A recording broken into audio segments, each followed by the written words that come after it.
अस्सलाम वालेकुम। अस्सलाम वालेकुम प्यारे बच्चों। आज हम उर्दू दूसरी जमात का उर्दू पढ़ाने जा रहे हैं, जो कि पेज नंबर 66 पर है।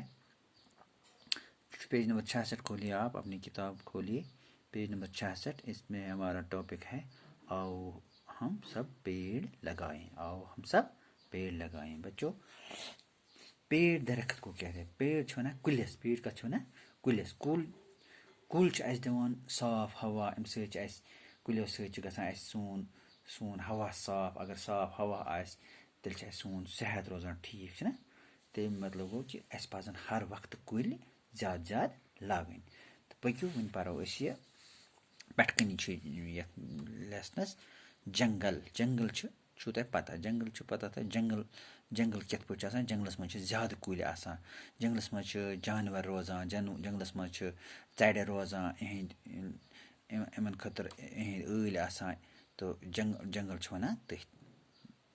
एहसास, एहसास गो महसूस करना। एहसास क्या गो? महसूस करना।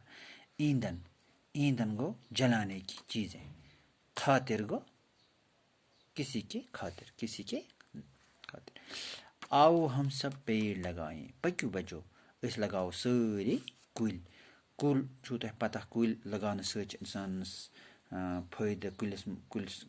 कुल ताज़ हवा दिवान, कुल दिवान लकड़। कुल लकड़ लकड़ मकान लगावान, ठीक।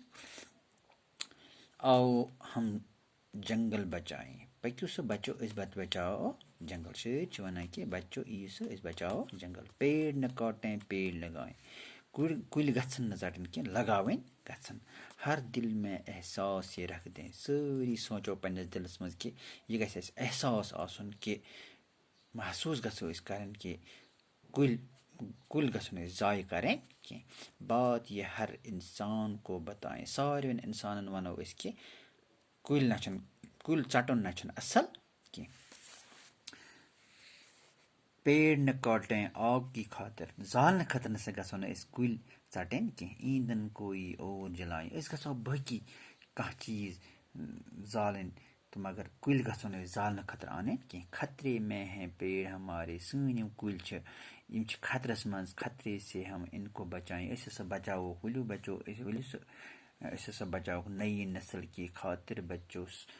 नो नस्ल इन वोल, नई नई इंसान पत इन, तहद खतर बचाओ कुल। अगर सारी कुल तना मकलित सन जिंदगी गया मुश्किल। बन साफ हवा कह, सठा दशवारी इन। आओ हम भी पेड़ लगाएं। चलिए हम भी पेड़ लगाते हैं। बोलो से यूँ बचो, इस तरह लगाओ कुल। पढ़िए और समझिए। एहसास को महसूस करना। जंगल दरख्तों से भरा हुआ खिता, यानी कि गुलो सर हिस्स आसान। जंगल तह पता जंगल कह वन। जंगल पहाड़ सन अंदी जंगल, इन पे सठा कुल। इमन वन जंगल। ईंधन जलाने की चीज़ें, जलाने की जालने की चीज़, तिमन वन ईंधन।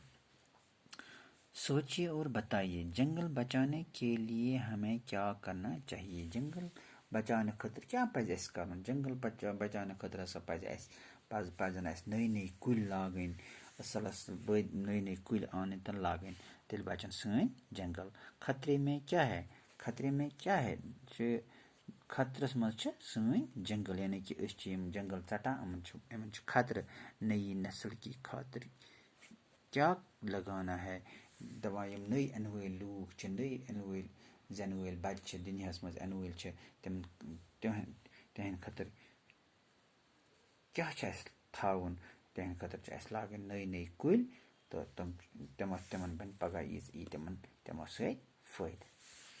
आज गो युत। इंशाअल्लाह बेकिस चैप्टरस मज पढ़ो अम ब्रोह।